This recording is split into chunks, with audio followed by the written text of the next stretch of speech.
Hello friends, welcome to our channel. Today we're going to take a look at another horrible case with you, the case of Kelsey Turner. Kelsey Turner was born on March 5, 1993, in Norfolk, Virginia, to Samantha Ingram, a would-be model and dancer, and Christopher Ingram, a laborer. As the second child, she grew up with her older brother Colin. Shortly after her birth, the family moved to Jonesboro, Arkansas, where Kelsey spent most of her childhood. After her parents divorced a few years later, her father returned to Virginia and lost contact with his former wife and children. Kelsey developed into a stunning beauty with a perfect figure, ideal for modeling.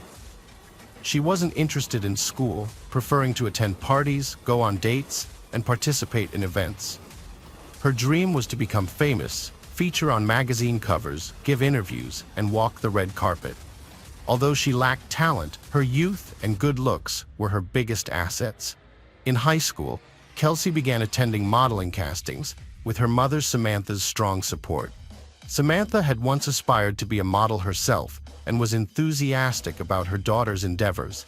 However, Kelsey only managed to secure a couple of shoots for clothing catalogs.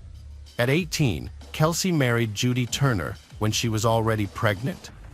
Shortly after, she gave birth to a daughter named Beverly. However, their marriage was brief and ended in divorce by the time she was 20. After abandoning her runway modeling career, Kelsey decided to pursue a career as a men's magazine model. She created a portfolio featuring provocative photos and submitted them to various publications, which quickly caught the attention of several men's magazines. Kelsey viewed this as the start of a promising career and her path to a glamorous, carefree lifestyle, which she had always aspired to. Over the next few years, she regularly received offers for photo shoots. She enthusiastically gave interviews, attended events, and attempted to establish valuable connections. Notable highlights of her career included one-off shoots for Playboy and Maxim, as well as a photo session and interview with 110 magazine. For these opportunities, she traveled to Los Angeles and Las Vegas. In an interview, Kelsey candidly described herself, stating that she was a blonde with a curvy figure and a slim waist, and asked what more one would need for happiness. She also shared that she enjoyed partying, spending time with friends, and living life to the fullest, believing that life is short and should be lived beautifully and joyfully. Kelsey was not overly concerned about her future, frequently changed partners, and quickly spent the money she earned or received from admirers. At 23, Kelsey had another child, a son named Josh, but the father refused to acknowledge him or marry her. As her modeling career declined, Kelsey turned to social media to build a following. She regularly posted provocative photos of herself in swimsuits, lingerie, and revealing outfits, which were heavily edited to make her look like a Barbie doll. She also shared pictures of herself at trendy boutiques, nightclubs, and popular entertainment venues, creating an illusion of a luxurious and carefree life. However, behind this facade, Kelsey, a single mother of 2 young children, was struggling to make ends meet.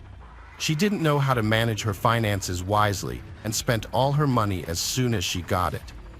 In 2016, Kelsey faced a serious crisis after an incident involving her daughter, who was left traumatized and became withdrawn and mute, despite being physically unharmed.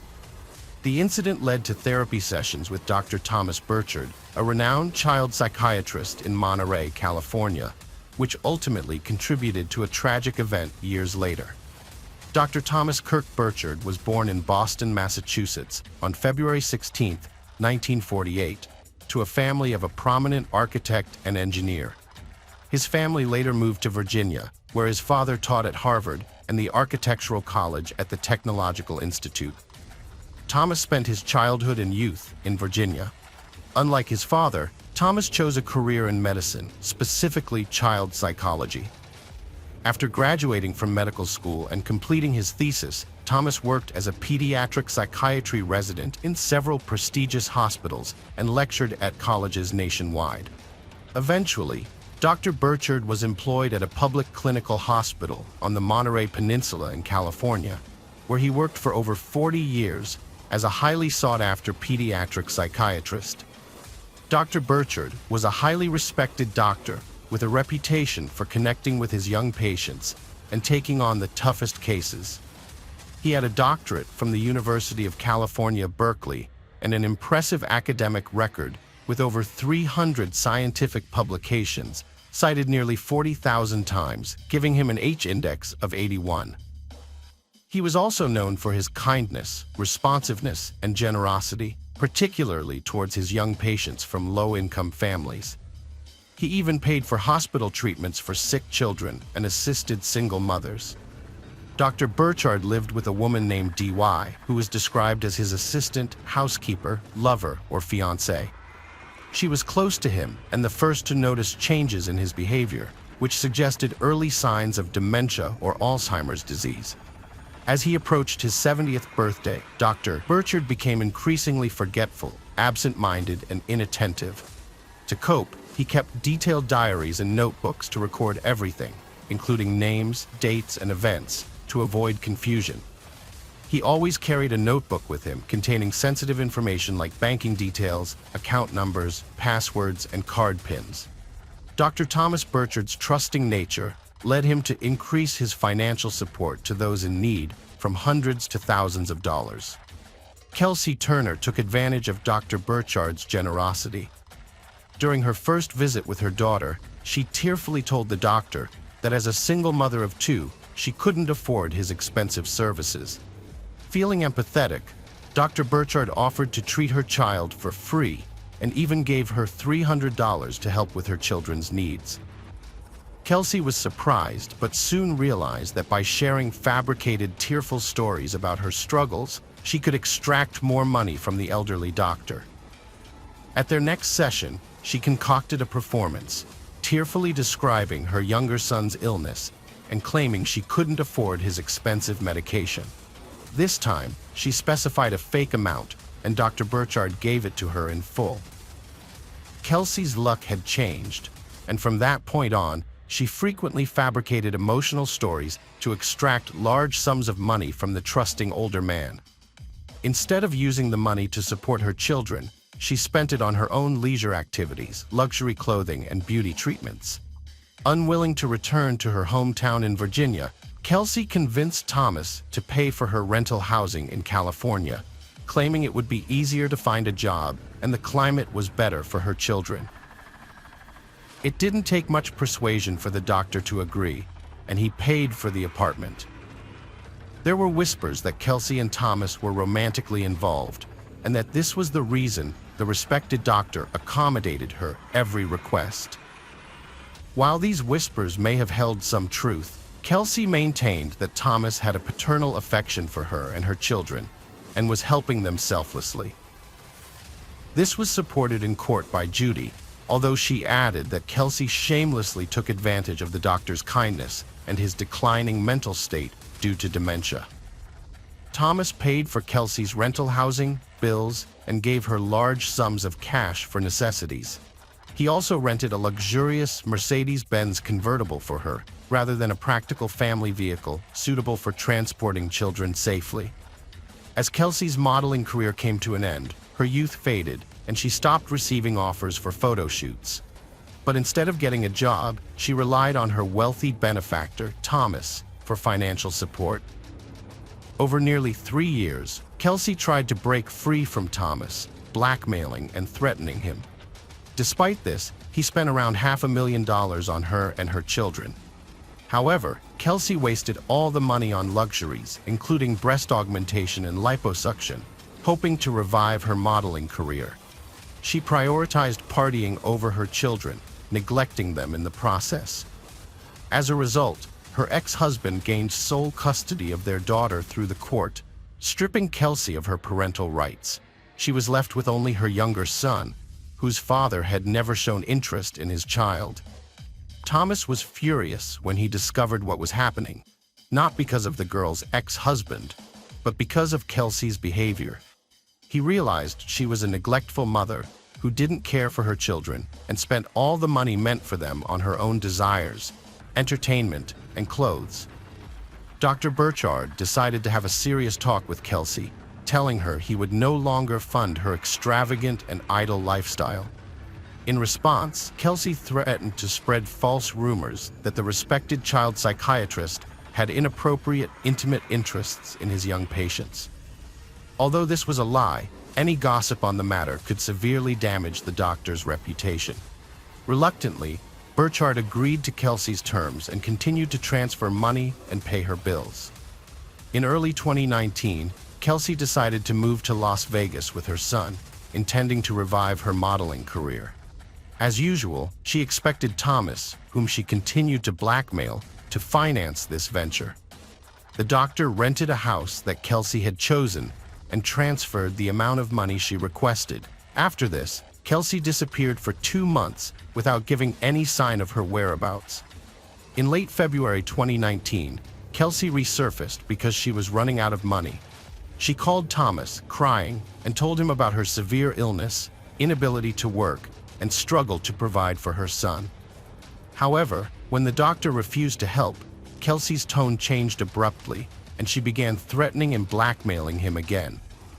It's crucial to highlight that Judy had been pushing Dr. Burchard for a while to report Kelsey to the authorities, exposing her blackmail and extortion attempts. Judy also recommended getting Child Protective Services involved, considering Kelsey's past, having already lost parental rights to her older daughter, and her inability to properly care for her young son. Anticipating a potential court case, Dr. Burchard took steps to ensure he had the backing of his colleagues, keeping them informed about the situation and securing their promises of support. To persuade Kelsey to leave Thomas alone, Judy previously tried talking to her directly, but Kelsey responded with threats of retaliation. This time, Dr. Burchard decided to travel to Las Vegas to verify Kelsey's claims, knowing what he would likely find.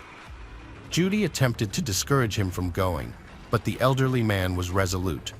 She then advised him to bring her or one of his friends along, but Thomas insisted that this was a personal matter that he needed to resolve on his own. Dr. Burchard set out on his journey on March 1st, 2019. On the morning of March 7th, a group of tourists driving through Nevada took a detour from the main highway onto a dirt road leading to Lake Mead. They stumbled upon a solitary Mercedes-Benz convertible parked in the middle of the desert with its windows up and roof closed, but no one in sight. The tourists found this suspicious and decided to investigate. As they approached the vehicle, they noticed one of the windows was shattered. Upon peering inside, they discovered signs of a violent struggle with bloodstains throughout the interior. The tourists promptly reported their disturbing discovery to the police. Law enforcement officers arrived at the scene around noon, greeted by an overwhelming stench of decay under the scorching sun. The source of the odor was quickly located when they opened the trunk of the car. Beneath a pile of items and rags, they found the lifeless body of an elderly man, next to whom lay a blood-stained baseball bat.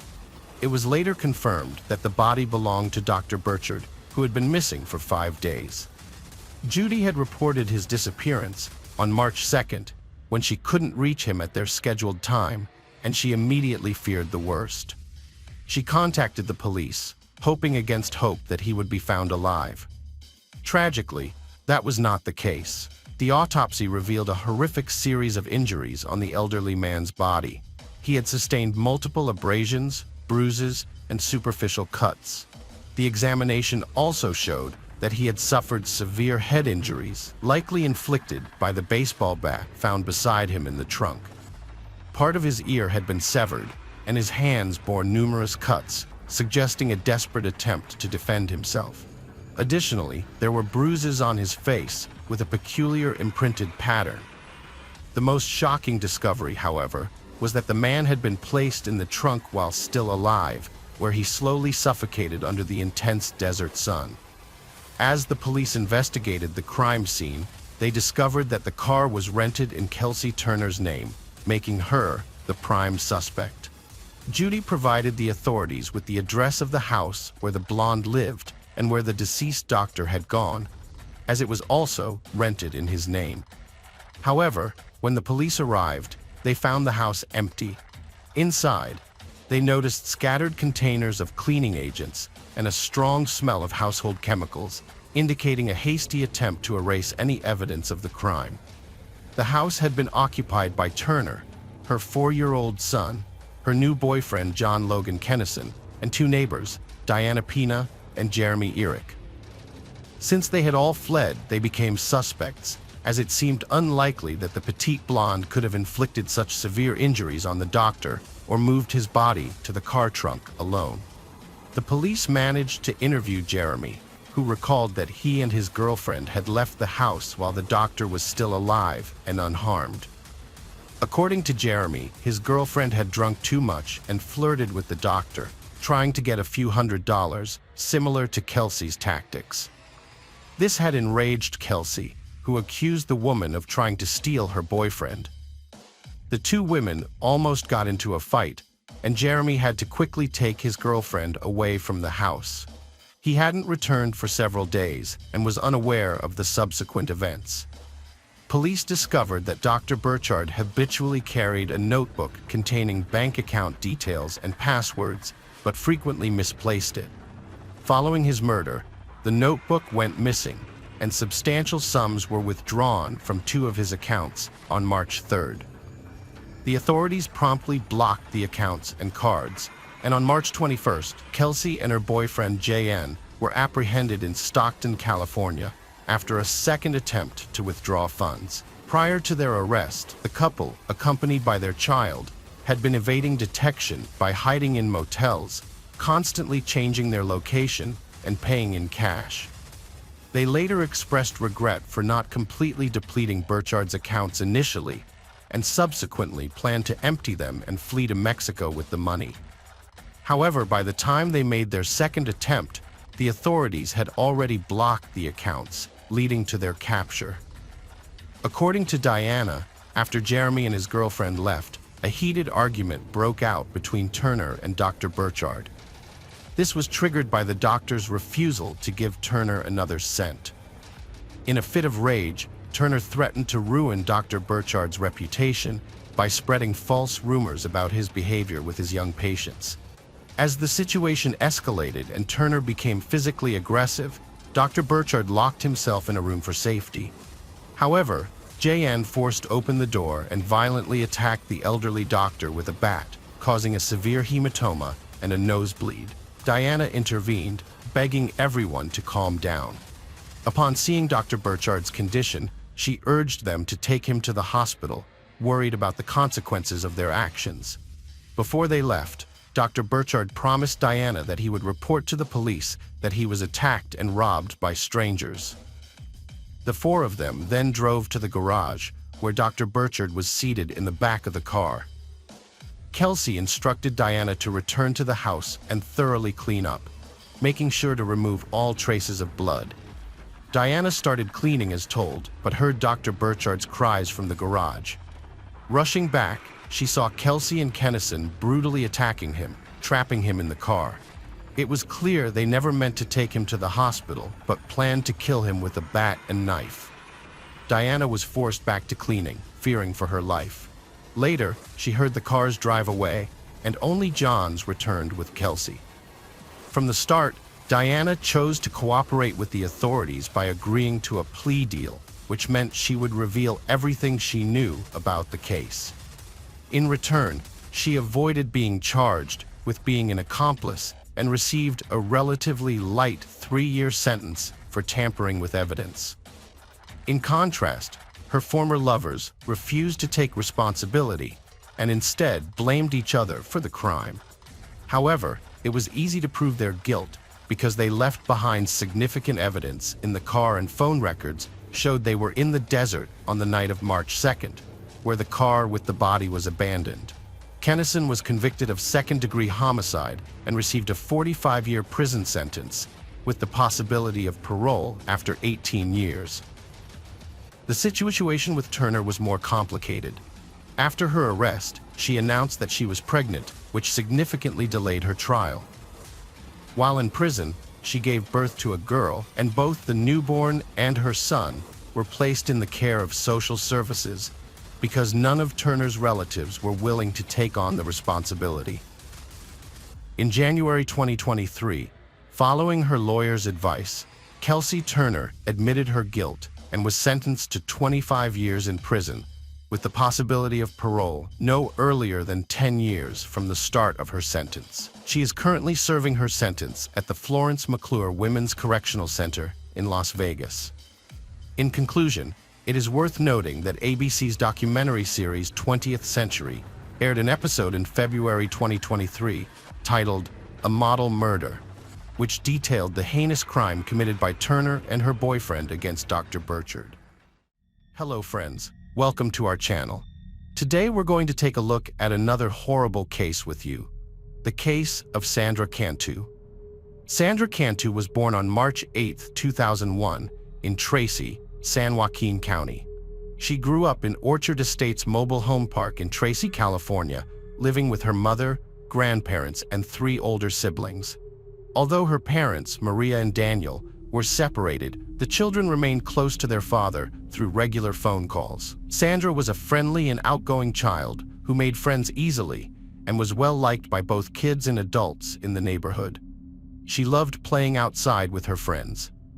On March 27, 2009, Sandra returned home from school around 2 p.m. and was excited to share her day with her family. Later that afternoon, she went out to play with her friends in the neighborhood, as she usually did.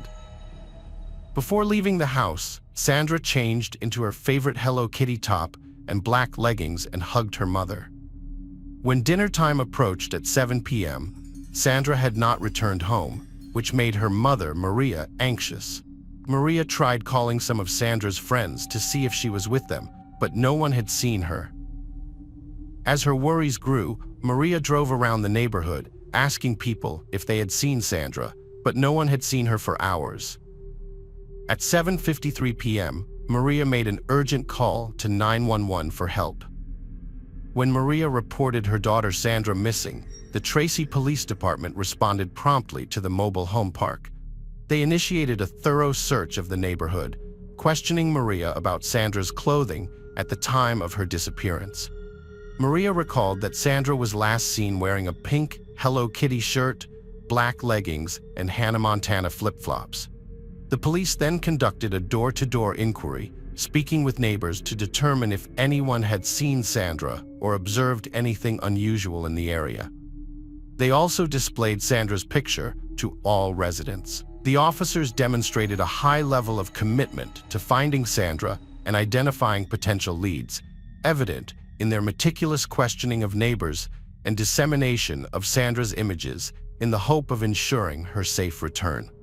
On March 27th, the police were unable to find any trace of Sandra. The following day, March 28th, they sought help from the FBI, launching a massive search operation. This effort involved cadaver dogs, helicopters, and a large team of volunteers dedicated to finding the missing 8-year-old girl. Detectives also showed Sandra's photos to everyone in the area, hoping for any information about her whereabouts. Unfortunately, no one had any leads. The search for Sandra was a traumatic experience for the Tracy community. Dozens of local volunteers joined 230 professional search and rescue personnel from 16 different agencies to thoroughly search the town for any signs of her. The U.S. Coast Guard further assisted the aerial search over Tracy by deploying a C-13 military plane equipped with state-of-the-art cameras. Sandra's disappearance quickly gained widespread media attention. Authorities initially offered a $2,000 reward for information that could help locate her or uncover clues about her disappearance. As her case received significant media coverage, the reward amount was increased to $30,000. The search for Sandra, an 8-year-old Tracy girl, continues this morning. According to investigators, Sandra Cantu went missing after walking away from her home at the Orchard Estates Mobile Home Park in Tracy. One of the estimated 300 volunteers who joined the search over the weekend expressed their hope that Sandra would be found and returned to her family and friends. Sandra is a Hispanic girl, 4 feet tall, and weighs 45 pounds, with brown hair and brown eyes.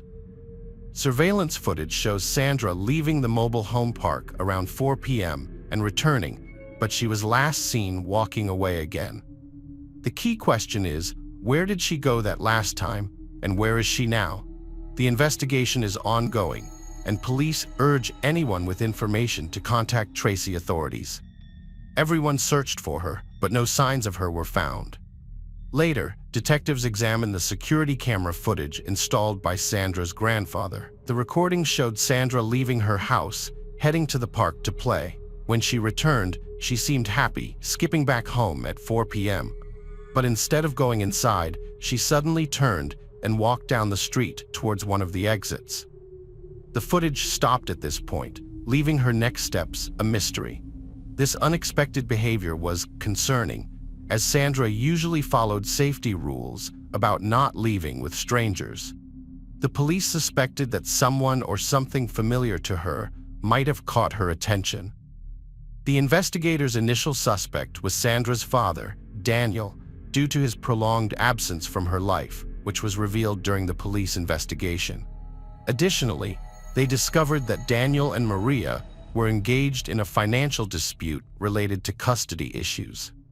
However, Maria assured the detective that despite their marital problems, Daniel would never be involved in Sandra's disappearance. According to Maria, Sandra had a strong bond with her father, and they got along well.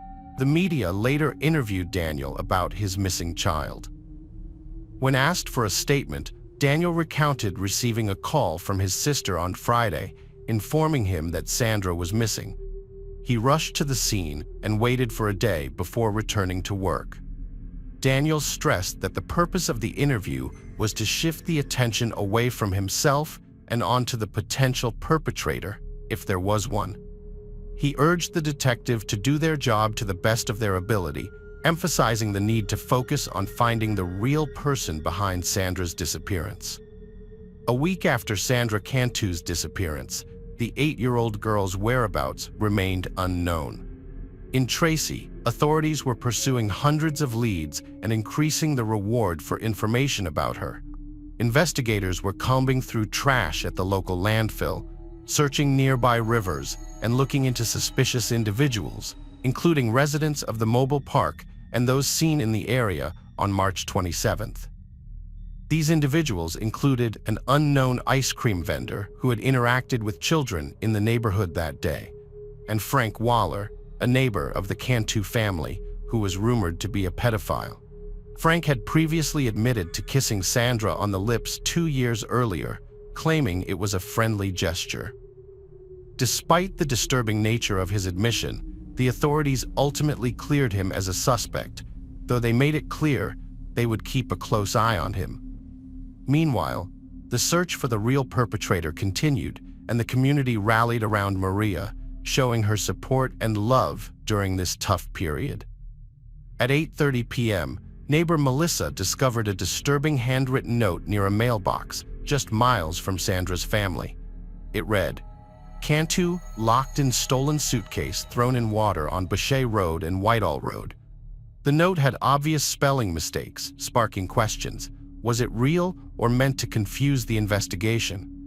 Melissa told FBI agents she didn't notice anyone or anything unusual when she found the note. She let them search her car, where they found a post-it note in the glove box with scribbled out words. The note was sent to experts for analysis.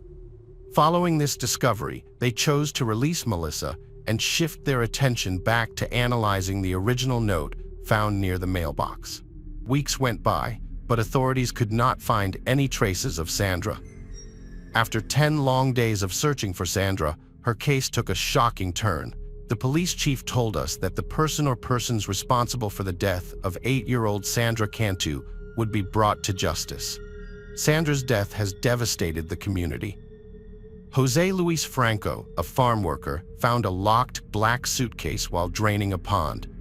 The weight of the case sparked dread, and their fears were realized. Inside, Sandra's lifeless body was curled up, dressed in black leggings and a Hello Kitty shirt, with many cuts and wounds. A torn cloth was tied around her head, covered in blood, evoking shock and sorrow. Sandra's body was sent to undergo an autopsy to gather more information about her death.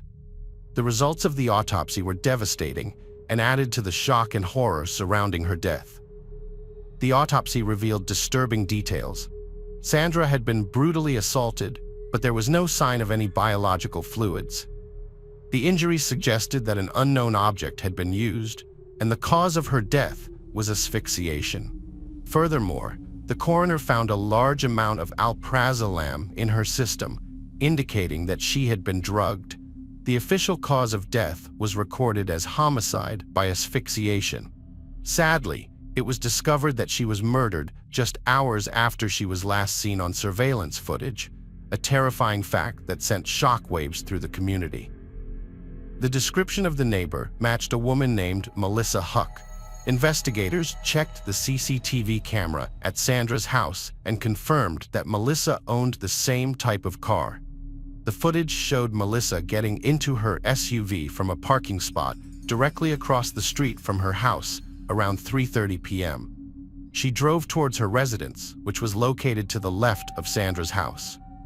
Later, Melissa visited her grandparents' church before being seen by a resident near the pond at approximately 5:30 p.m. This timeline was surprising, as it established that Melissa was in the area around the time Sandra disappeared.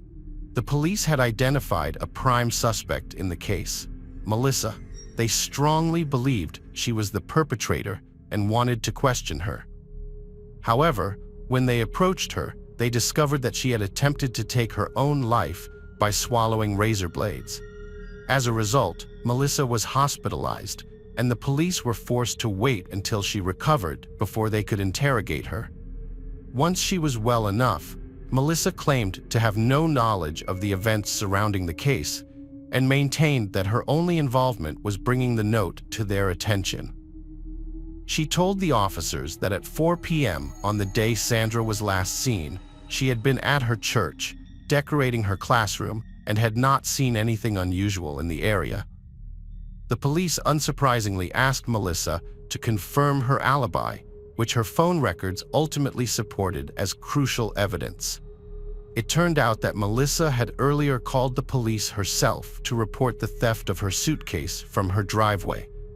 She explained that after learning about Sandra's disappearance, she had even sent Maria a text message telling the police she had been robbed around 4 p.m., although she wasn't sure if that detail was significant. The stolen suitcase proved to be a crucial piece of evidence in the investigation. The black Eddie Bauer suitcase containing Sandra was identical to the one Melissa had reported stolen, which added to its significance.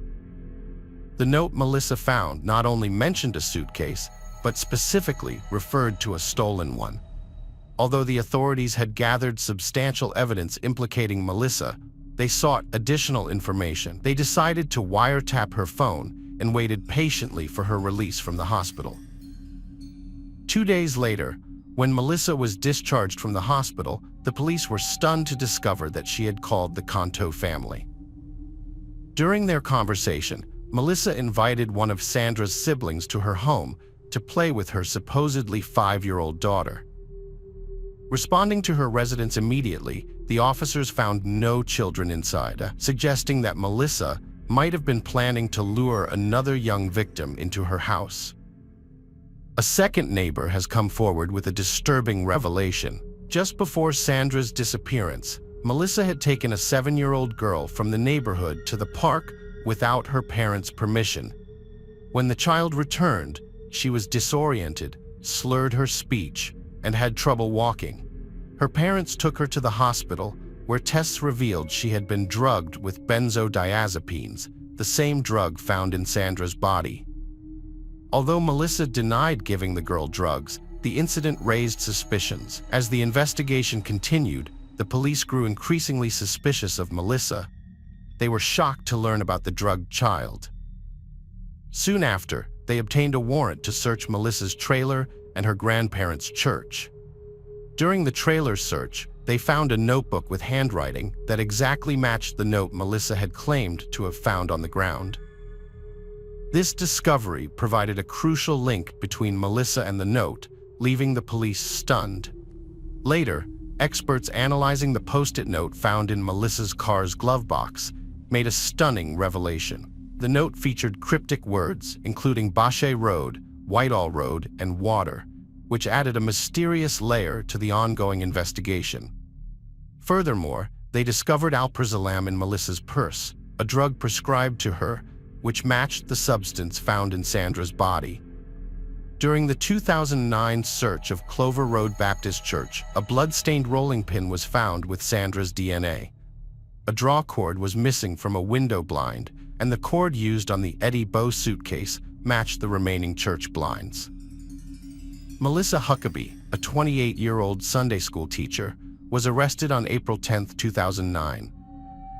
Initially, she denied involvement, but later confessed, stating Sandra's death was an accident. She persuaded Sandra to enter a suitcase for a game with her daughter, and later found her lifeless body. Melissa claimed that she had played a game of hide-and-seek with Sandra, suggesting that Sandra hide in a suitcase and then jump out to surprise her own daughter and sister. Sandra allegedly agreed to the plan and zipped herself inside the suitcase. Melissa then said that she had forgotten Sandra was inside and didn't remember until she arrived at a church where she opened the case to find Sandra unresponsive. In a panic, Melissa attempted to perform CPR and used a small wet towel to cool Sandra's forehead, but admitted she didn't know how to handle the situation. Later, Melissa got rid of the suitcase containing Sandra's body in a nearby pond. However, the investigators found that Melissa was not telling the truth when they looked into her personal life and discovered a history of criminal activity, depression, and other mental health issues. Melissa's legal history was well documented, and court records revealed that she pleaded no contest to felony second-degree commercial burglary and misdemeanor property theft charges on January 9th. A criminal complaint highlighted her prior convictions, including a 2006 property theft conviction that resulted in jail time in Los Angeles County. In November 2008, she was accused of attempting to steal from a store while on probation in San Juan County and had a scheduled court date. Melissa had also filed for bankruptcy in 2003, citing credit card debt and medical expenses. Melissa's father said she struggled with depression and finding her path after college. Her ex-husband confirmed her depression and self-image issues, but described her as carefree. They married in 2003, separated in 2004, and divorced in 2005, with Melissa getting full custody of their 5-year-old daughter. John Huckabee was shocked when he learned that his ex-wife Melissa was involved in the murder of a young girl. He couldn't believe it, saying it's not something you want to think anyone is capable of, especially someone you know and who is the mother of your child. After they separated, Melissa moved to Southern California to live with her parents, which made it difficult for John to see his daughter. During a past custody battle, Melissa had made accusations against John, claiming he was guilty of alcohol abuse and domestic violence, which he strongly denied. John, who had lost touch with Melissa for over 3 years, was now seeking custody of their daughter. He had started a new family, remarrying and having 2 more children. However, the idea of Melissa being involved in the rape and murder of a child seemed impossible to comprehend. At trial, Melissa Huckabee showed emotion when the judge announced her crimes. Throughout, prosecutor Thomas Testa argued Melissa had planned Sandra's murder. He showed surveillance footage of Sandra heading to Melissa's house. Testa claimed Melissa drugged Sandra with juice at a church, then waited for her to pass out before attacking and suffocating her. The prosecutor, Thomas Testa, initially intended to push for the death penalty in the case against Melissa Huckabee because she had not admitted to the horrific crimes. But a turning point came during the trial when Melissa suddenly decided to plead guilty, accepting full responsibility for what she had done. During the trial, Judge Linda Loftus of San Juan County Superior Court questioned Melissa Huckabee to ensure she understood the consequences of pleading guilty. Judge Loftus asked Melissa if she had discussed the matter with her lawyers and if she was certain about giving up her right to a jury trial. Melissa affirmed that she had and reiterated her decision to plead guilty. After completing her questioning, prosecutor Thomas Testa expressed concerns about Melissa's mental health. He highlighted her unusual behavior in prison, including a recent incident where she attempted to harm herself, which raised questions about her ability to make rational decisions. Testa noted that Melissa appeared coherent and rational in court, but he was worried about her mental state in the long run. Melissa Huckabee's guilty plea was a pivotal moment in the case. By admitting her guilt, she brought some closure to the Cantu family, saving them from a long and painful trial.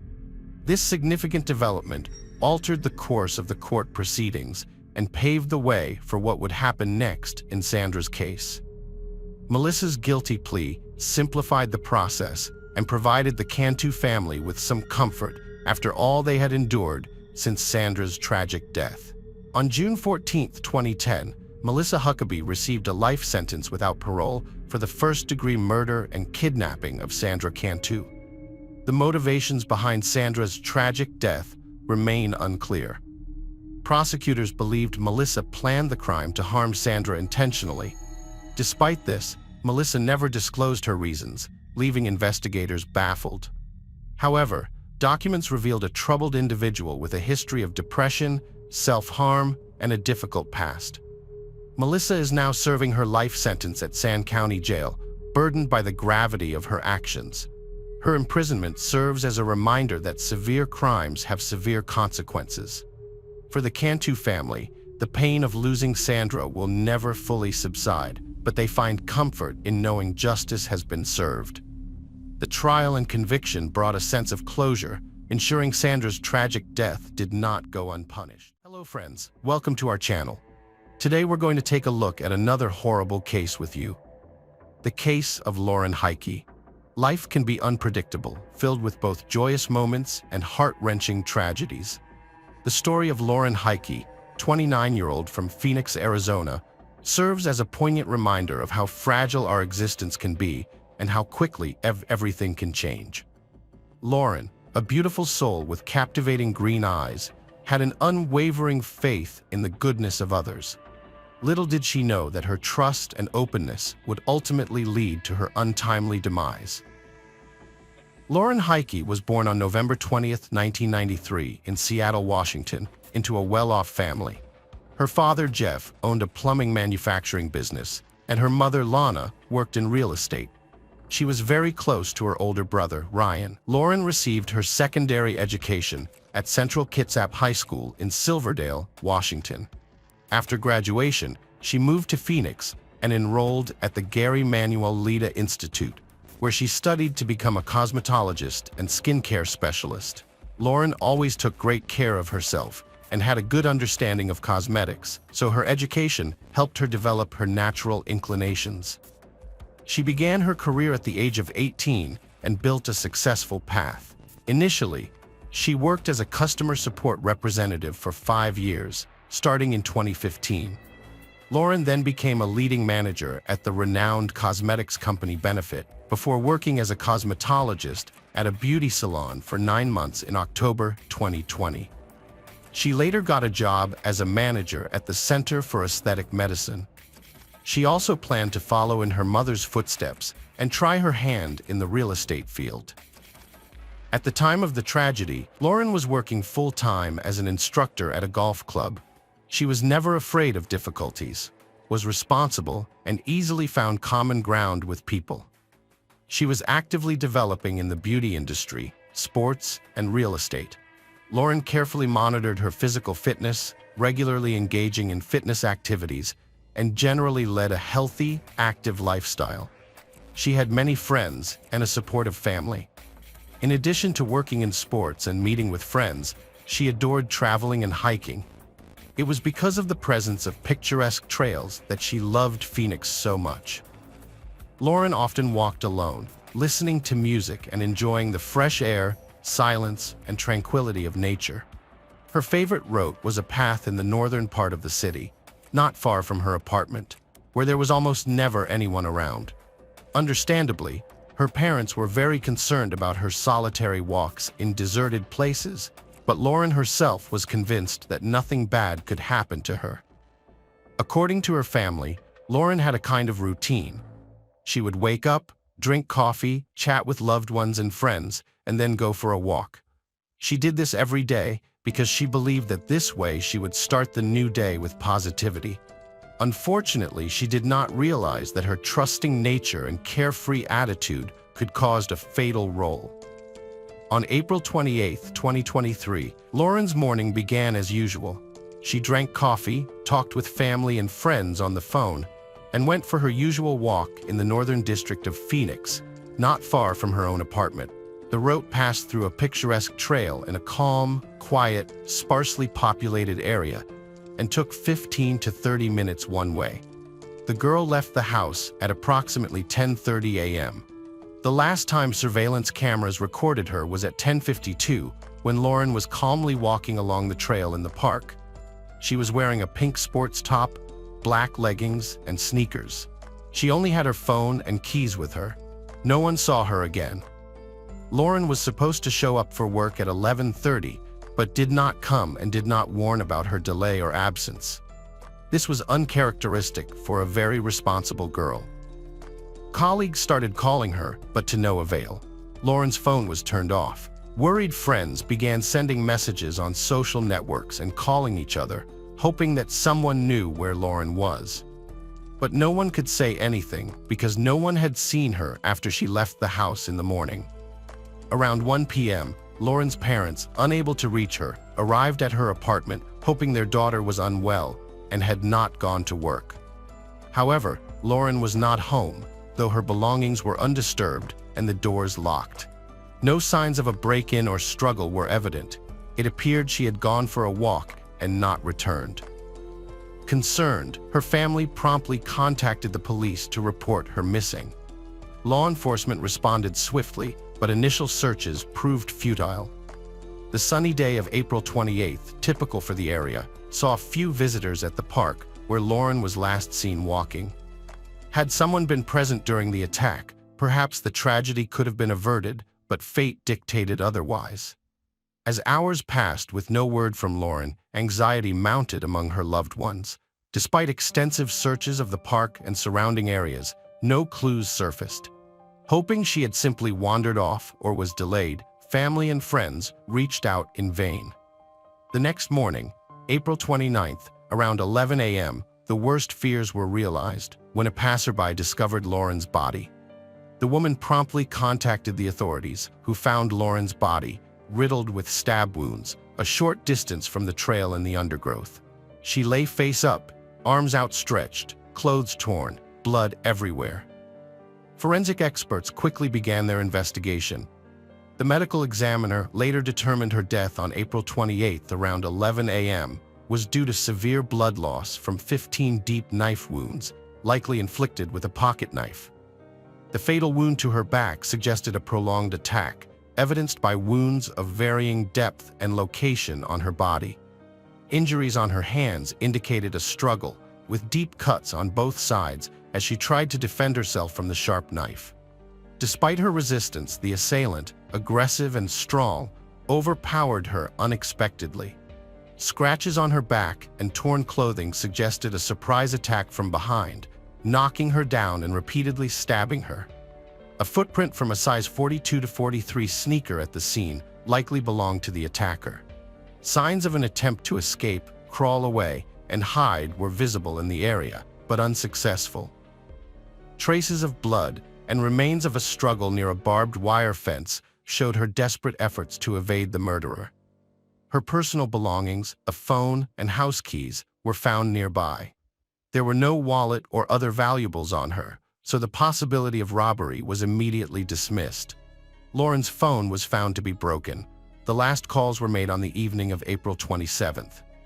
As no one had heard from her for over a day, forensic specialists conducted a thorough examination of the territory. They discovered an important detail a few meters from the crime scene. Among the branches lay a bloody pocket knife. Experts immediately suspected this to be the murder weapon. A detailed examination of the blade and handle revealed fingerprints and other DNA traces belonging to an unknown man. hair, and epithelium of the killer were also found at the crime scene. Lauren's body and all physical evidence were promptly sent for examination. Simultaneously, investigators reviewed surveillance camera footage. It was revealed that one of the cameras captured the moment Lauren entered the park at 10:52. She was walking alone, listening to music on her headphones. Nothing suspicious was noted. However, a minute later, the figure of a tall, thin man in dark clothes sprinted past the camera, trying to hide his face. Despite this, experts identified him as a young African-American man in a cap, matching the description of the individual found at the crime scene. Another camera positioned at the park's exit recorded the same man swiftly exiting around the corner at 10:59. He attempted to climb over the fence, but got snagged on his clothes, eventually jumping over and losing his cap. The suspect then disappeared in an unknown direction. These recordings provided the investigation with a crucial lead, offering a detailed description of the person to be located. It's notable that the unknown man's appearance in the park coincided with the time of Lauren's murder. The cameras captured the suspect immediately before and after the crime. A meticulous analysis of the footage showed that the suspect moved purposefully and quickly, appearing vigilant as if afraid of being detected. Secondly, he showed up in the park only 30 to 40 seconds after Lauren, clearly following her. Following the crime, he quickly ran away in the opposite direction from the park's entrance, climbing a fence to disappear rapidly. All of this supports the belief that the murder was planned in advance, indicating it may not have been his first crime. He acted swiftly and boldly, attempting to leave no trace. However, in the panic of the escape, he made some errors that led to him being captured partially on camera. The footage from the cameras was promptly shared with Lauren's relatives, but no one could identify him in the video. The shock and sorrow felt by everyone was palpable. Her relatives couldn't comprehend how someone could brutally take the life of their beloved, gentle girl. Lauren had no enemies, conflicts, valuables, or significant sums of money. Her lifestyle was not hazardous, dispelling notions of revenge or robbery. 1 week after the tragic event, the police held a press conference to share details about the evidence found. They asked the public for help in identifying the suspect. Lauren's father, with tears in his eyes, urged anyone with information to come forward. The family also offered a significant reward for any useful leads. The city was worthy Lauren's story, sparking a huge reaction. Social media was full of sharing information, search efforts, and volunteer work. At the same time, forensic investigations continued. DNA, fingerprints, and other biological evidence were carefully examined in the lab. Finally, experts struck gold. The suspect's genetic profile matched records in the police database. The system revealed the name, Zion William Teasley, a 22-year-old African-American with a history of criminality. Detectives swiftly delved into Zion's background, unearthing his challenging upbringing in a home marred by addiction and criminality since his youth. In 2020, he was convicted of a series of armed robberies. Zion spent almost a year in prison but was released early for good behavior. He was last arrested in January 2023 for a knife attack on a passerby. However, the victim then withdrew the statement, so Teasley got off with a suspended sentence. At the time of Lauren's murder, he was under police supervision and had to regularly check in at the precinct. The last such check took place on April 27th, the day before the tragedy in the park. With this new information, the detectives began to develop a plan to detain the suspect. They established round-the-clock surveillance on him and discovered that Zion was not working anywhere at that time, spending all his time at home and occasionally visiting some dubious individuals. Obtaining an arrest warrant, the capture group went to Zion Teasley's apartment. The door had to be broken down, but no one was inside. During the search, the police found a bucket of chlorine, gloves, and rags, indicating an attempt to destroy evidence, though he didn't have enough time for it. In Zion's room, they found a suitcase stuffed with clothes, a brand new passport in a different name, and bus tickets to Canada, suggesting a plan to flee the country. Investigators immediately suspected that Zion had found out about the search and was trying to evade justice. A large-scale special operation began with the focus on Zion Teasley being sent to all states. Border guards were alerted to apprehend the murder suspect. Patrols were deployed at railway stations, airports, and highways. Detectives traced the fugitive's phone calls and located him using signals from cell towers. Meanwhile, they also collected evidence, including witnesses who saw Zion Teasley following Lauren before her murder. A thorough investigation into Zion's history uncovered previous assaults on women, suggesting a history of violence. He was arrested for harassing a girl in a club. Prior to that, a girl he was dating wrote a statement accusing him of beating her. Although the case was closed due to lack of evidence, Zion was widely regarded as an extremely aggressive and unbalanced person who held contempt for women, considering them inferior.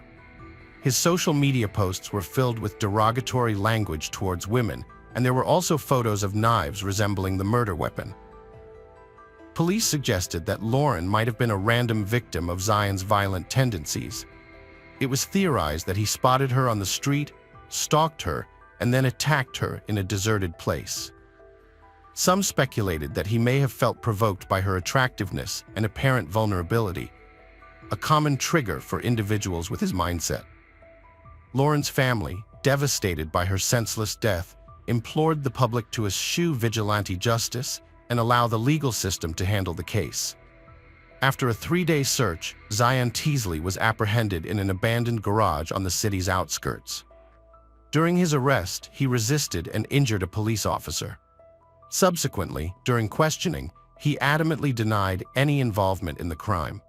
However, when presented with surveillance footage from the park, he fell silent and requested legal representation.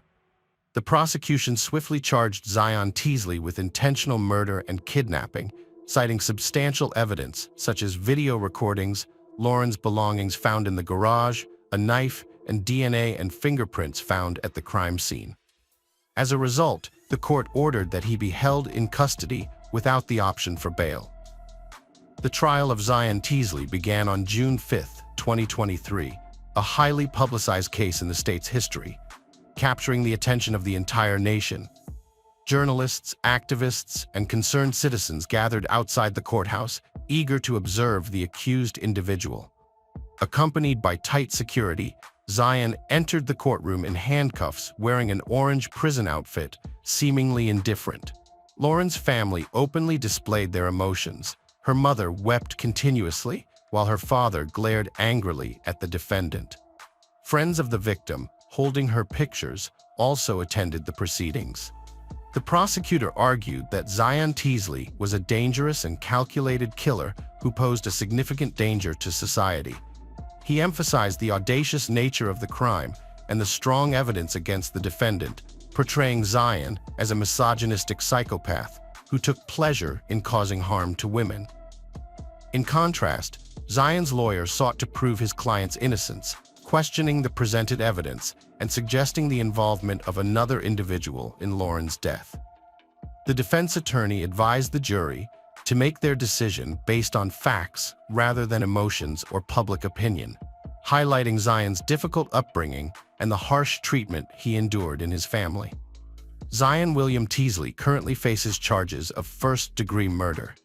In December 2023, the Maricopa County Prosecutor's Office pushed for the death penalty, the harshest punishment allowed by Arizona state law for such a serious crime.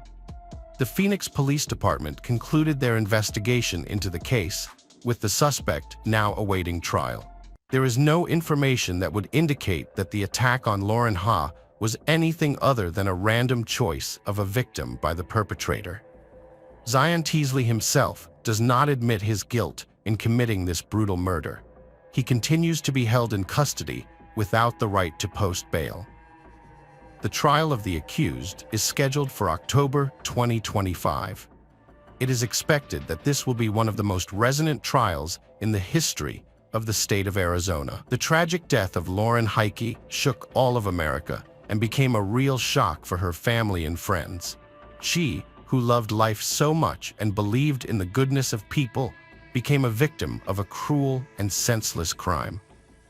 This murder once again reminded society of the importance of public safety and timely response to alarming signals about the inadequate behavior of certain individuals.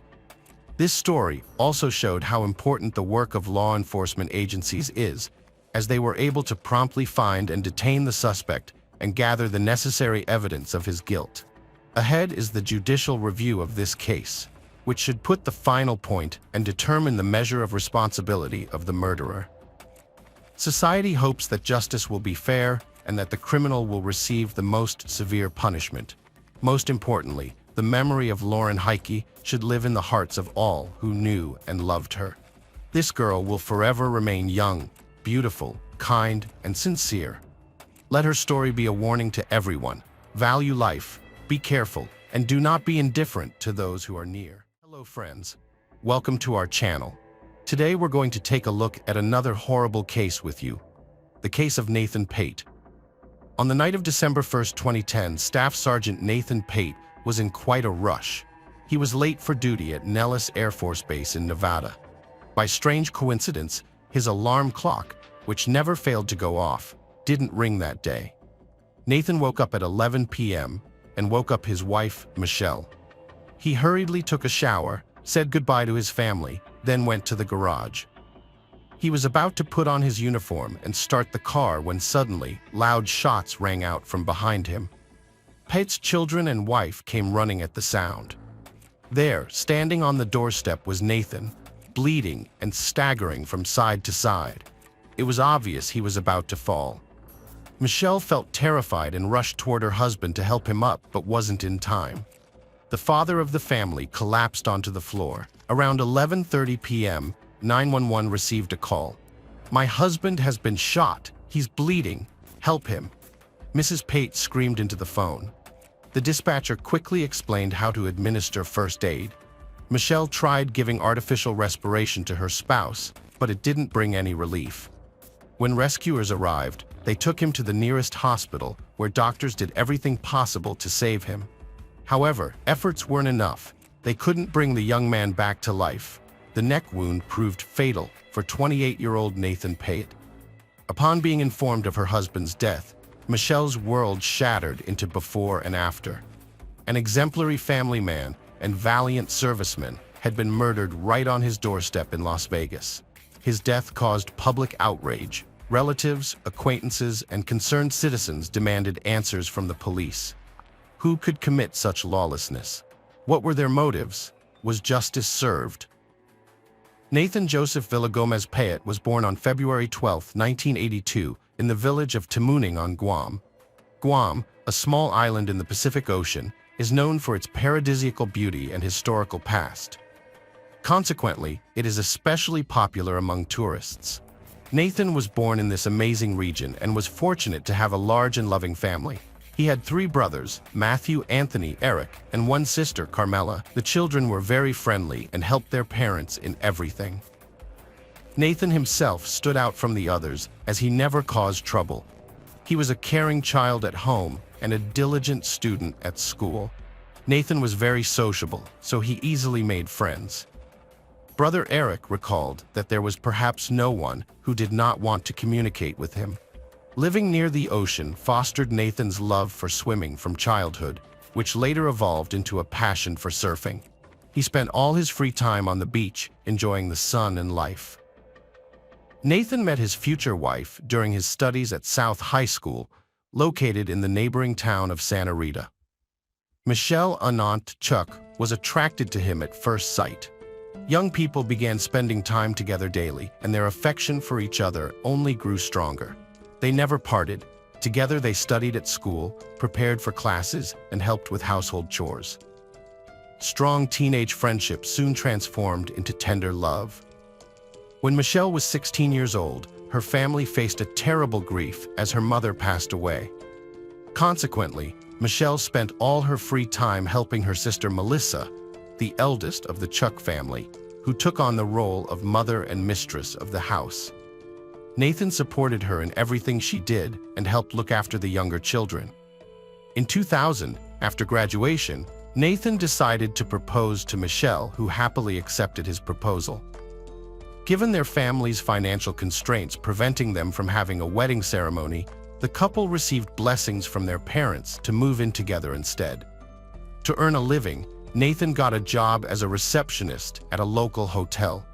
He earned a decent income, and there was enough money.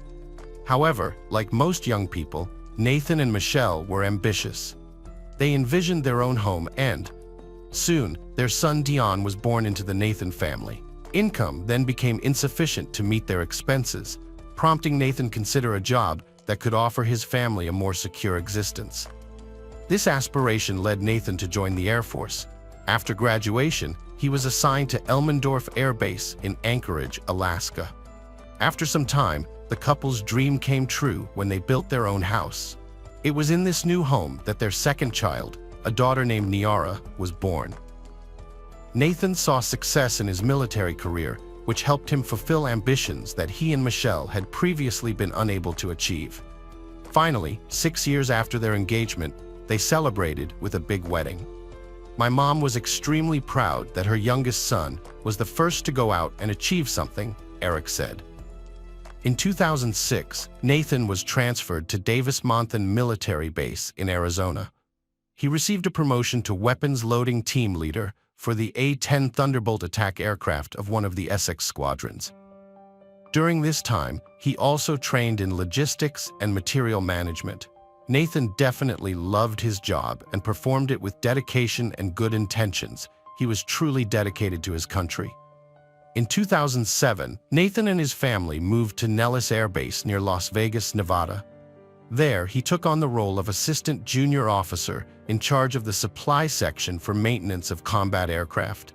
Alongside his career progressions came family growth. Soon after moving, Nathan and Michelle welcomed 2 more sons, Dron and David. Michelle fell in love with Las Vegas. She believed it was an ideal place to live. To make her happy, Nathan decided they would settle down there permanently. Nathan selected the most suitable house for a large family, spacious and bright. Additionally, the future family home was conveniently located 30 to 40 minutes from the military base. Nathan made the down payment with his savings. The only task left was to manage the family's income and expenses wisely. Perhaps he could save some money temporarily, at least until Mr. Pat's next prospects materialized. Initially, Michelle was thrilled with her husband's surprise and set about organizing daily life in their new house. However, over time, their demands grew, and the family's expenditures exceeded Nathan's earnings. The joy of purchasing a new house began to diminish. It's well known that financial difficulties can strain relationships, and Nathan and Michelle were no exception. Realizing that the situation needed correction, Nathan enlisted as a volunteer in mid-2009 when the USA was at war with Iraq. His departure lasted 6 months, during which time the family's financial condition improved considerably. Nathan took solace in this improvement. After a short rest at home, Sergeant Pate decided to return to Iraq. While Nathan risked his life abroad, Michelle struggled with anxiety and intrusive thoughts about being alone with 4 children. Accustomed to a certain standard of living, she found it challenging to envision life differently. To distract herself from these worries, Mrs. Pett took a job at a corporate credit card telemarketing firm. Employment brought variety and new acquaintances into her routine and provided Michelle with her own safety net. Michelle didn't rule out starting her own business in the future and actively engaged in self-development by attending a school of aesthetics. Life went on as usual when Nathan was home. When he left, however, Michelle felt bored. The birth of their children, endless travels, and her husband's prolonged service had cooled their relationship significantly. With Nathan away for long periods and Michelle yearning for love and attention, their relationship faced undeniable challenges. She took a lover, who turned out to be her colleague, Michael Rudolph Rodriguez, a 31-year-old, good-looking local womanizer. Unfortunately, the man was also devious and dishonest. He had even spent time in 2007 in prison for forgery and attempted theft. Despite his background, Michelle couldn't resist Sweet Rudy, as they jokingly called him behind his back. By the end 2009, Nathan returned home. The distance and the ordeal appeared to have strengthened their family relationship. However, this wasn't actually the case. Michelle was playing a double game. She did not want to lose her husband while having an infatuation on the side. She thus tried hard to please Nathan in every way possible. Nathan was fascinated by the changes in her appearance and character. The children, though, had been growing up without a father for a long time, which negatively impacted their education. Determined not to leave his family again for an extended period, Nathan did not suspect that Michelle's striking changes could be linked to infidelity. His own pure and faithful nature blinded him to this possibility. In Las Vegas, Nathan found a good way to earn more money, double pay by working night shifts and taking up private teaching. He developed training programs for simplified baseball catering to young children. Michelle's pretense didn't hold up for long. Once their standard of living began to fall, her attitude changed entirely and their problems escalated. By Thanksgiving in 2010, Brother Eric and his wife Veronica visited the young family and immediately sensed tension between them. They had changed beyond recognition. It seemed like all former feelings between Michelle and Nathan had completely vanished. The couple's issues were glaringly obvious. Not just personal, but also financial difficulties were evident from their almost empty pantry and refrigerator. A week later, on December 1, 2010, there was a peculiar communication between Mrs. Pett and Mr. Rodriguez at precisely 11:12 p.m. Michelle received a text message from Michael stating, "Hope you are feeling better." The man wrote, "Van Dyke's contract for tomorrow is almost finalized." 2 minutes later, he sent another text, "If you're not feeling well, let me. I'll give you a couple of days to rest. Remember, I appreciate your help." At 11:19 p.m., Michelle replied, "My husband just recently woke me up. Right now, he is trying to leave the house, but I think he's going to be late today. I'm sorry the contract is giving you so much trouble." A few months before the tragedy, Michelle had decided that she did not want to be with Nathan anymore. However, she also wasn't planning to leave him because she realized that breaking up would only lead to headaches and empty pockets. She thought, "I don't think he will forgive me and support me after the divorce." Michelle believed that alimony would hardly suffice for a normal life. Additionally, Mrs. Pett was aware of her husband's military insurance policy. In the event of his death, payments totaling approximately $6,500 were due to be made to her. These troubling thoughts plagued Michelle's troubled mind until one day she confided in Michael about them. To her surprise, Michael was intrigued by her thoughts. Consequently, the terrible idea from Nathan's former lover transformed into a devious plan. Mr. Rodriguez knew they couldn't execute this plan alone, as it was too complicated. Hence, he enlisted his friend Corey Alexis Hawkins into their criminal scheme. The 33-year-old mercenary had about 9 convictions, each related to theft or fraud. Corey was a hardened criminal and agreed to assist on the condition of a substantial reward. He estimated his participation at $20,000.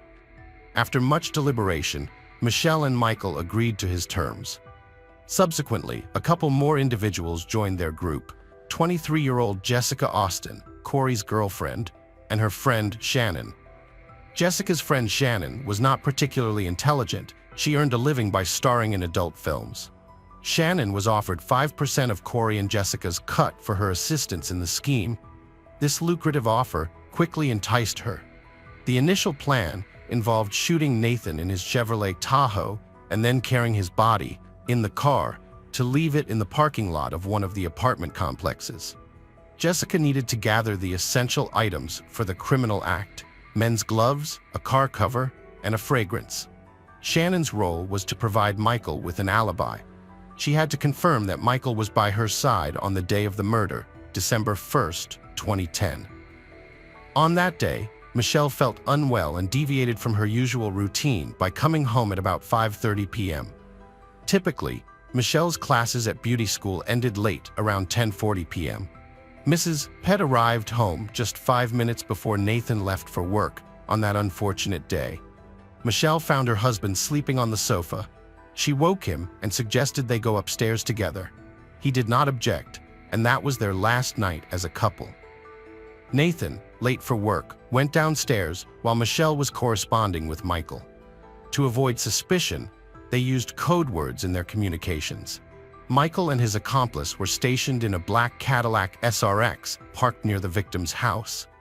The perpetrators wore latex gloves to avoid leaving any traces. Knowing the sergeant's military training could be advantageous for Nathan, Michael opted for a surprise attack. He approached Nathan from behind and shot him 5 times in the back.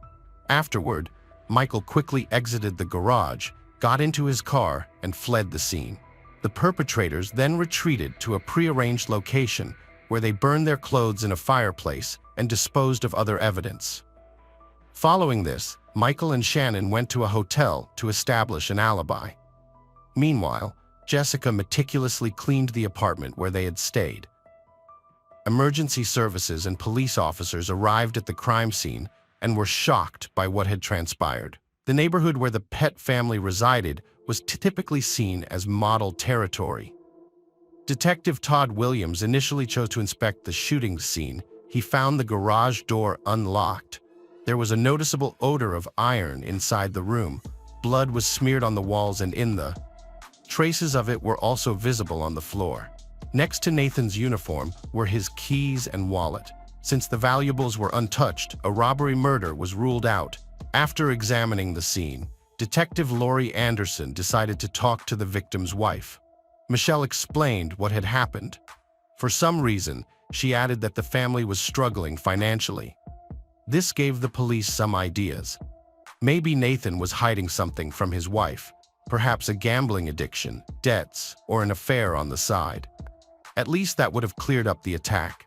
Besides, all the evidence pointed to Nathan being deliberately set up. The police examined the victim's cell phone. It contained only pictures of his wife and children. This convinced the officers that Mr. Pate was a decent man.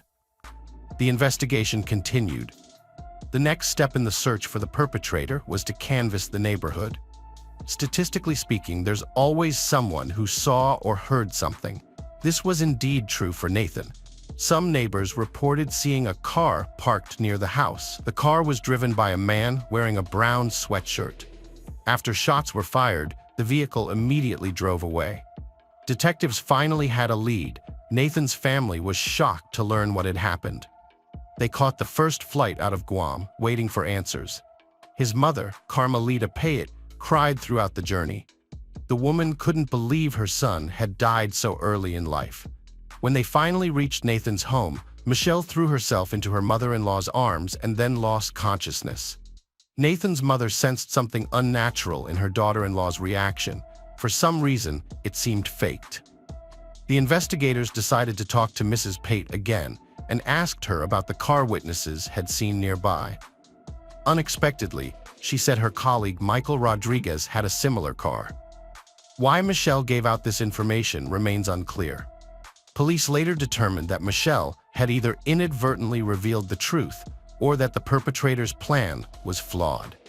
Detectives then investigated Michael's identity and found that his criminal record heightened their suspicions. He was brought in for questioning, and he responded calmly.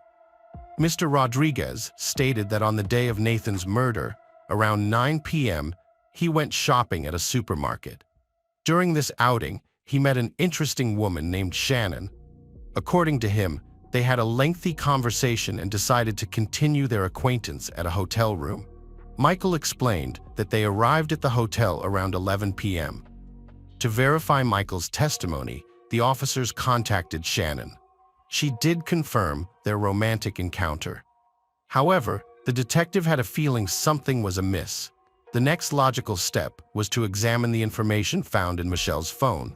Specialists managed to recover correspondence between Michelle and Michael spanning over a year.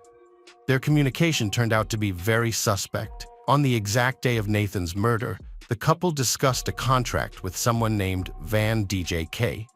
The conversation resembled code rather than a straightforward business negotiation. It seemed like how they planned the crime. Investigators were nearly certain both individuals were involved, but lacked sufficient evidence to detain them longer, so they decided to release Michael until more details could be clarified. After examining Michelle's cell phone, detectives called her back for questioning. She appeared visibly agitated and seemed to be withholding information. Realizing that officers knew more than she wanted them to know, Michelle eventually disclosed her affair with Michael. A little later, she confessed that several months before her husband's death, she and her lover had plotted to kill Nathan. The motive behind this action was apparently tied to insurance payments. Mrs. Pett justified herself by stating that she had repented and claimed she changed her mind during one stage of preparing for the crime. She felt sorry for her husband and even tried to interfere with the plan by turning off his alarm clock. Michelle was counting on her accomplice, not waiting for Nathan or missing him. However, the investigators did not believe in the woman's remorse. Her correspondence eloquently testified otherwise. Additionally, she sent Michael a cute smiley face right after she learned of her husband's death. After a while, Shannon came to the police station to confess. The woman must have realized her predicament. Nonetheless, her involvement in the case was clearly embellished. She explained that Michael had forced her to provide an alibi. Jessica asked for my help. Her friends wanted to teach a big drug dealer a lesson. My job was only to cover up the involvement of one of the attackers. I thought it would be a way to get justice, she explained. She then added that on the night of the attack, Michael told her the whole truth. As soon as I realized I was being used, I immediately went to the police. In addition, I feared for my life. There is no telling what they would have done to me.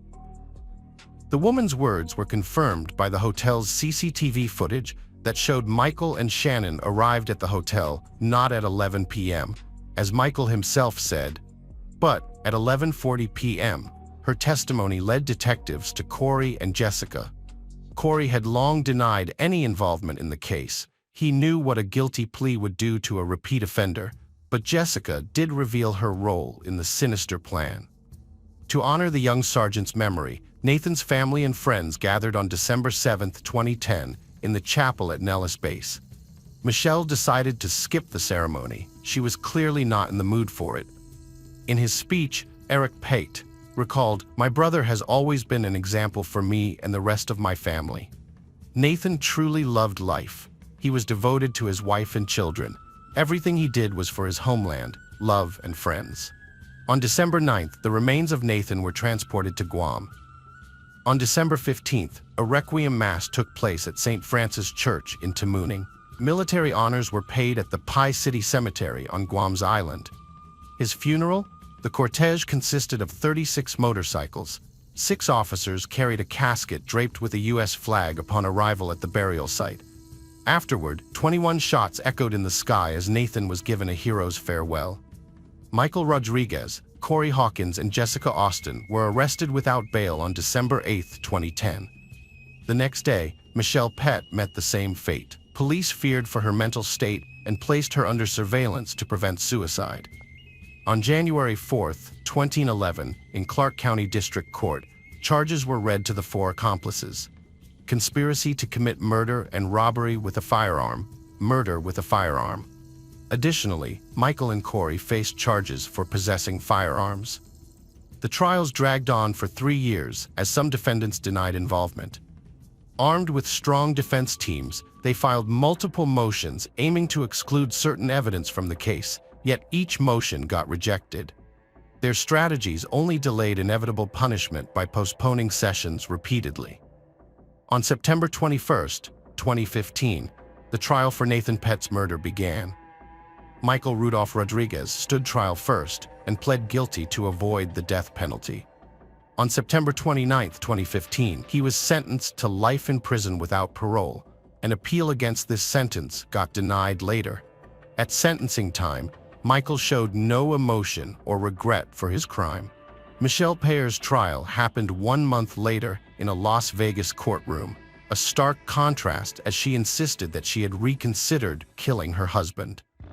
When the judge permitted Michelle to speak a few words in her defense, turned to the parents of the murdered man. With tears in her eyes, she apologized them. "I loved Nathan and our children. I was very confused and made a big mistake," Michelle stated, then fainted once again. The prosecutor asserted that she did not believe the defendant intended to thwart the conspiracy, citing considerable evidence to the contrary. It baffled everyone how a woman, a mother of 4 children, could become so cold-blooded. The judge sided with the prosecution, determining that Michelle was clearly more involved in the crime than she admitted in court. Michelle soon pleaded guilty to conspiracy to commit murder and first-degree murder with a firearm. This plea helped her avoid capital punishment. The Pett family also requested that the court not impose the death penalty on their former relative. At the end of the hearing, the judge described Michelle's crime as incomprehensible and unfathomable. In October 2015, it was Corey Alexis Hawkins' turn in court. He also agreed to a plea bargain to avoid the death penalty and was sentenced to life in prison. His attorney's petition for parole was denied because Corey had helped plan the crime and was present at the time of the shooting. Jessica Austin likewise took a plea deal with prosecutors and later faced charges of conspiracy to commit murder. In March 2016, during Michelle's final sentencing, she cited her unstable emotional state as leading her to commit the crime once more and asked Nathan's family for forgiveness again. Carmelita Pete, who was deeply religious, recognized that her former daughter-in-law felt genuine remorse for her actions and believed that Michelle's soul needed forgiveness. Thus, Nathan's mother forgave Michelle in the courtroom. She added afterward that Michelle had already endured substantial punishment by losing contact with her children, who feared their mother might harm them too. Erichet informed her of this perspective. He believed Michelle was deeply shaken by her mother-in-law's words. Her family is now moving on without her, and the children will up knowing their mother is a murderer. Eric's wife, Veronica, also felt the need to speak out. She told Michelle that she hated her and then added that Michelle dishonored the family name with her greed and love for a man she barely knew. Michelle had destroyed her own family. She became the murderer of the man she once loved immensely, with whom she shared a home and future. Could Michelle have ever imagined how her unchecked ambition would turn out? Hardly. People in this category often live in a perpetual pursuit of happiness without appreciating what they already have. Nathan, unlike Michelle, spent his whole life giving selflessly. Despite being sleep-deprived and risking his health and life, he fulfilled his beloved's dreams, yet never found recognition from her. The children of the Pett family will remain traumatized for life. It's doubtful they will be able to create strong families or socialize effectively. The painful experience of their parents' predicament will stay before their eyes forever. Welcome to my channel. Today we're going to take a look at another horrible case with you. This harrowing tale unfolded in North America, with Mexico City as its backdrop. The central figure in this story is Alejandra Lafuente, a resident of Mexico City. Alejandra is described as having striking brunette hair with bright brown eyes that highlight her thick, black lashes. She had a fit and athletic build, which she diligently maintained through fitness routines, yoga, and breathing exercises. Alejandra took great pride in her appearance and loved self-care rituals. Frequent visits to beauty salons, massage sessions, and spas showcased her commitment to personal upkeep. During warm weather, she could be found lounging on the beach while engaging in scientific work. On cloudy days, she often visited tanning salons. It's safe to say that Alejandra had a strong sense of self-love and viewed herself as an epitome of feminine beauty. Career-wise, Alejandra also exhibited ambition and determination not to lag behind others' successes. Her father is Dr. Alberto Dente, an esteemed psychiatrist well known for his research into mental illnesses such as schizophrenia and manic disorders. Notably revered for both his scientific contributions and experiments with patients, which many view as groundbreaking, Dr. Dente's achievements set high standards for Alejandra, who aspired to attain similar levels of success. She pursued a similar path as her father. To achieve this, she enrolled at one of the top universities for psychiatry and graduated with honors. Her perseverance, resourcefulness, and extraordinary intelligence along with her father's connections, greatly assisted her in writing and defending her thesis on manic syndrome. However, Alejandra did not later engage in psychiatry. She became drawn to the field of psychotherapy instead. With the financial support from her father, the young professional obtained a license and set up her own practice in a new business center located in the heart of the capital city. There was no shortage of clients, but Alejandra decided to focus solely on women. Women struggling with eating disorders, depression, relationship issues, and low self-esteem sought her counseling services. Alejandra worked diligently to help solve family problems. Yet, despite her professional success, her personal life was less fulfilling. Alejandra's first marriage ended in divorce. She had two charming girls who inherited their mother's eyes and their father's sense of humor. Despite the failed marriage, Alejandra was not discouraged. To her, having two children was not a reason to neglect herself or give up on finding happiness again. She still aspired to meet a man who could be both an ideal partner for her and a good father figure for her daughters. Sometime after their separation, Alejandra's ex-husband would visit their home on weekends to spend time with their daughters and assist Alejandra with household chores if necessary. These visits had become routine for the couple. On one such visit, Alejandra asked him to enter through the backyard because she claimed that the lock on the front door was jammed. The man entered as requested. Alejandra told him that their youngest daughter was bathing and asked him to join them in the bathroom without suspecting anything amiss. The man entered the bathroom and saw tape on the floor. Where was his daughter? The bathtub was filled, but no one. Suddenly, right at that very second, he sensed something was terribly wrong. His ex-wife stood behind him with a hammer in her hand. She struck him on the head with all her might, then delivered another blow. He fell instantly. A gaping hole in his skull poured blood everywhere. Later, experts determined the man had no chance to save himself. Death came almost immediately after the first blow from the heavy weapon. His eldest daughter, who unexpectedly returned early from a friend's house, witnessed this truly horrifying scene. Alejandra, it was determined, suffered from severe mental distress. She frequently directed her anger toward friends and even her husband, leaving visible scratches on his arms and neck. Housemates constantly witnessed her tantrums over seemingly nothing and erratic behavior. This time, things went out of control. The eldest daughter ran out of the house screaming for help instantly, and a neighbor rushed over to call the police squad. Alejandra was arrested and charged with murder by professionals at the station and placed in a cell where she stayed for a month until her first hearing. At trial, Alejandra denied any guilt. Her lawyers argued self-defense. According to them, her ex-husband was intensely jealous of Alejandra and falsely accused her of bringing men into the house, delusions that could affect their little girl's psyche negatively. She said that he showed up unexpectedly at his ex-wife's house, sneaking through the back door to catch her with another man. When he found Alejandra in the bathroom, he allegedly pounced on her and she had to defend herself, resulting in 2 blows to his head.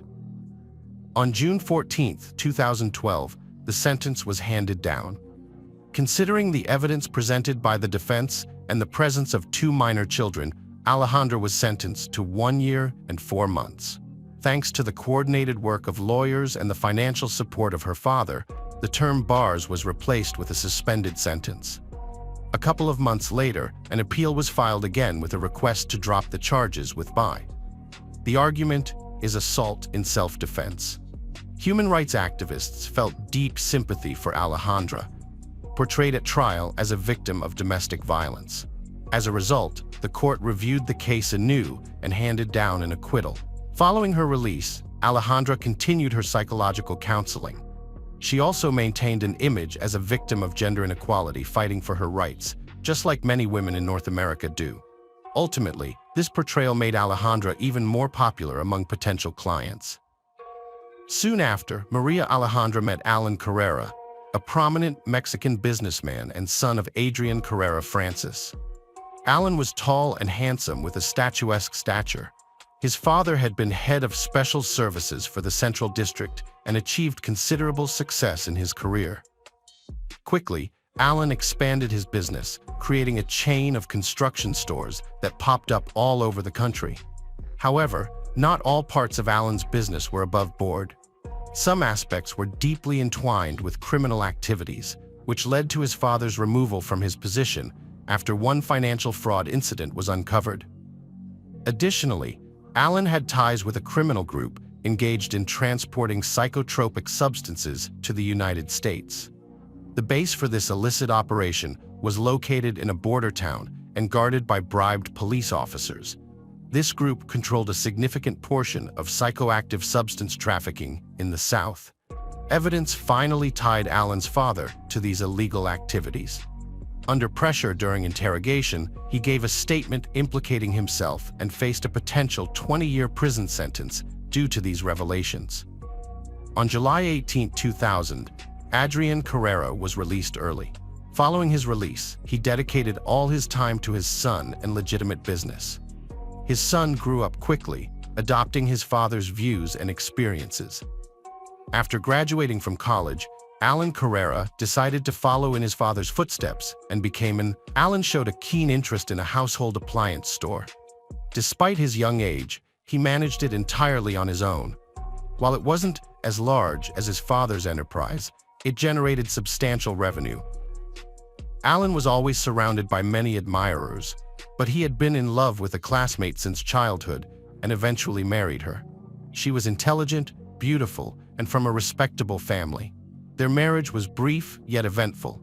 They had a lovely daughter together. However, the demands of work and Alan's frequent absences led to their divorce. The separation was extremely difficult for him, as he had loved her since high school. Subsequent relationships failed to bring him joy, leading to feelings of loneliness and sadness that resulted in excessive drinking. Alan developed a harmful habit as he tried various ways to cope with his prolonged depression and affinity for alcohol, attending meetings. Eventually, fate brought him to renowned psychiatrist Dr. Alberto. Interestingly enough, Dr. Alberto was the father of Maria Alejandra, Alan's ex-wife, who was also navigating through a challenging divorce herself. Despite their separation, she couldn't allow herself to be close to anyone else either. Maria Alejandra also sought counseling from a therapist. However, Dr. Alberto explained that ethically he could not treat both her and Alan simultaneously. He recommended she see another professional therapist without disclosing that this therapist would be Alejandra, his daughter. He was described as a pleasant man and quite wealthy. Without much thought, Alejandra asked her client to bring her ex-husband for another consultation. According to the therapist, she could resolve their issue in a single session and break the strong bond between the former spouses. From the first moments of the confidential session, Alejandra began implementing her plan to seduce the entrepreneur. The results were immediate. Right after the session, Alan invited the therapist for a cup of coffee to discuss family problems. Quite rapidly, an affair developed between them. Soon enough, Alan's ex-wife discovered their relationship and was shocked. She even considered reporting the incident to the doctor's ethics committee, but ultimately did not. Alejandra, being a very competent specialist, managed to convince her client to let go of her jealousy and move on from her former spouse. As a result, Alan's ex-wife decided not to file any complaints and discontinued their sessions.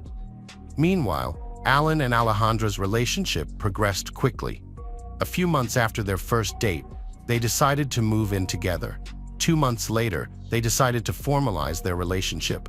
However, Alan had no inkling of his fiancée's hidden secrets or the reasons behind her divorce from her ex-husband. In April 2014, Alan decided to visit his parents over a weekend and used the opportunity to talk about his beloved and their upcoming wedding. Alan's parents were extremely surprised by this news so late in the process. They had never heard of Alejandra before, which struck them as very unusual. A week after meeting with his parents, Alan and Alejandra registered their marriage. Interestingly though, Alejandra asked her husband not to invite friends and relatives. No invitations were sent out at all. The wedding was intended to be modest due to budget constraints, which did not permit inviting everyone they would have liked. However, as it turned out later, the bride's father did attend the marriage ceremony. Initially, the young couple's life seemed like a fairy tale, full of happiness and numerous plans and desires. But this didn't last long. Alejandra couldn't conceal her hysterical character, which foreshadowed the horrifying conclusion of this story that no one anticipated. The relationship between the newlyweds began to change dramatically. Alan was a rather secretive person and didn't share details of his personal life with friends. Consequently, little was known about what happened behind their closed doors. Nonetheless, it became evident that their former relationship had developed significant cracks, and the couple no longer appeared as happy as they once were. After meeting Alejandra, Alan distanced himself from his family. The final quarrel was the wedding to which his parents were not invited. After this event, they even ceased calling each other. Alan's remaining friends noticed that his spouse grew increasingly nervous and sometimes behaved inadequately, quickly losing her temper.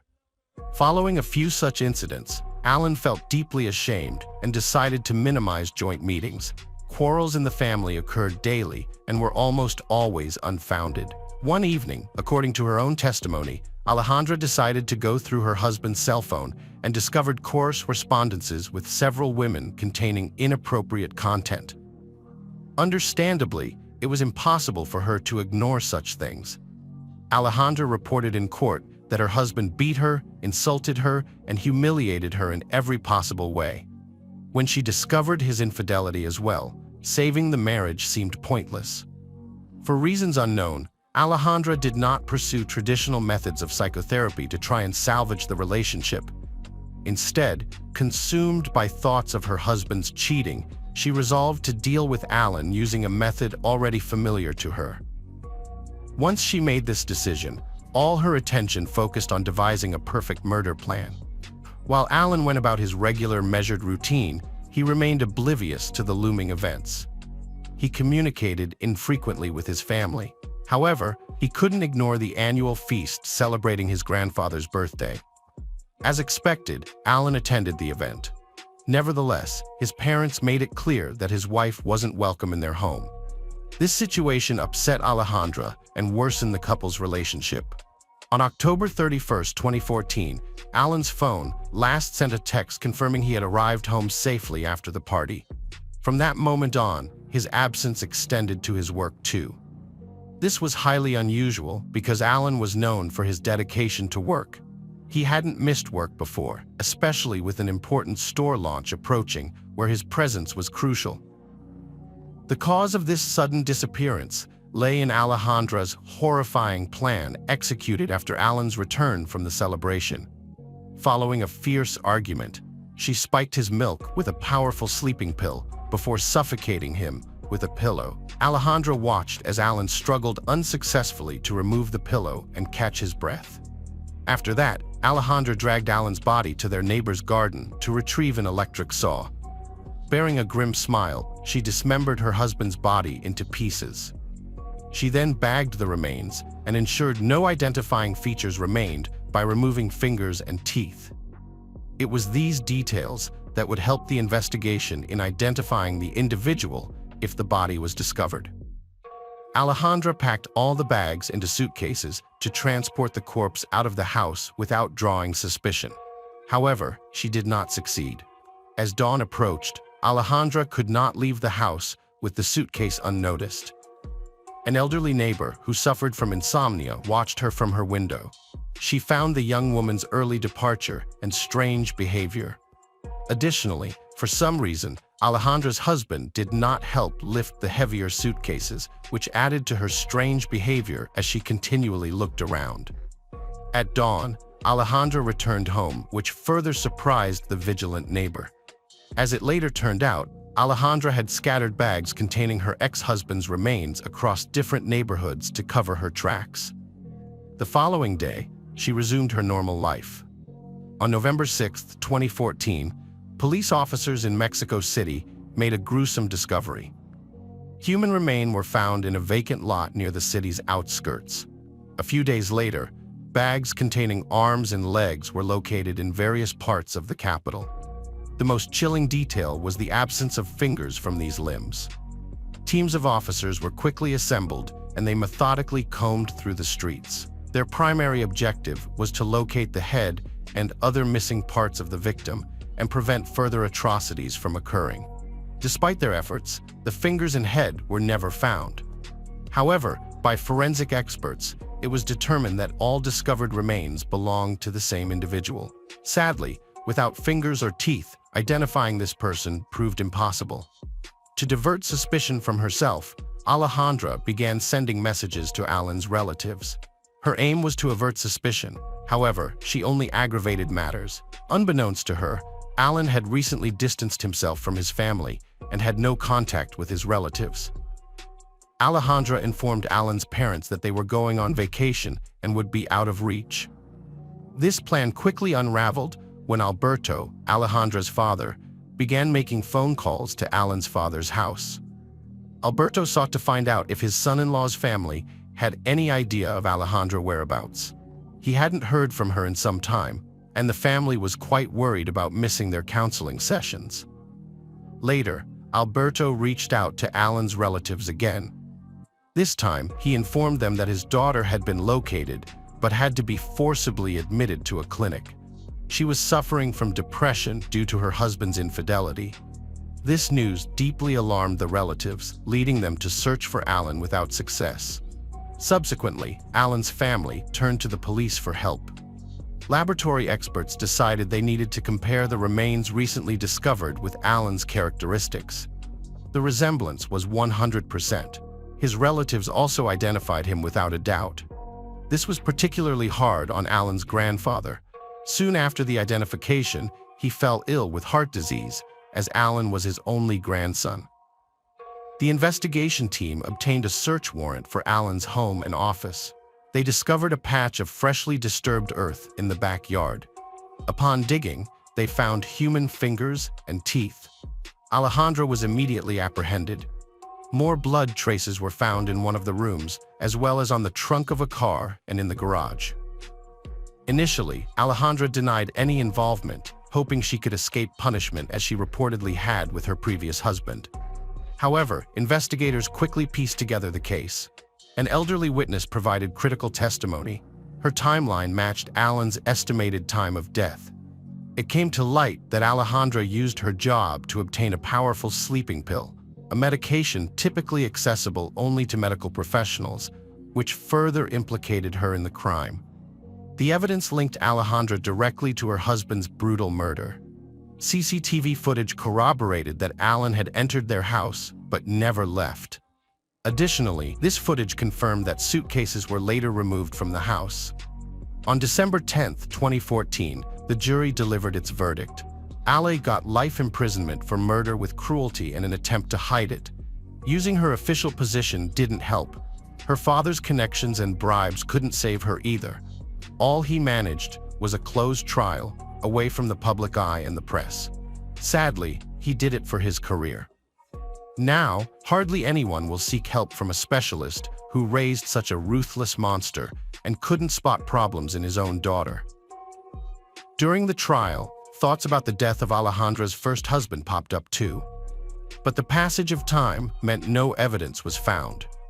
There were even whispers about her father's involvement in what happened. People suspected he worked with her on these crimes out of some misguided scientific interest. Yet, no proof surfaced. After many appeals from the victim's side, her sentence changed to death. This is almost unheard of in Mexico today. Death sentences are super rare. Plus, she can't ask for a case review. Her house and property must go to the victim's family. Though, who can be comforted by that when their loved one is gone? Alejandra showed she was pragmatic and cruel. She had major mental health issues, although medical exams said otherwise. Influenced by her father and using her position, she executed her manic plans without fear. After her first crime went unpunished, which let her off the hook, Alejandra felt untouchable and kept doing evil things. Maybe Alan would still be alive if this dreadful woman hadn't been acquitted before. Don't you think justice needs to catch up faster? We can't let monsters roam free because of loopholes or failures in our system. Let's ensure people like Alejandra face consequences right away so they don't get a chance to continue their wicked ways.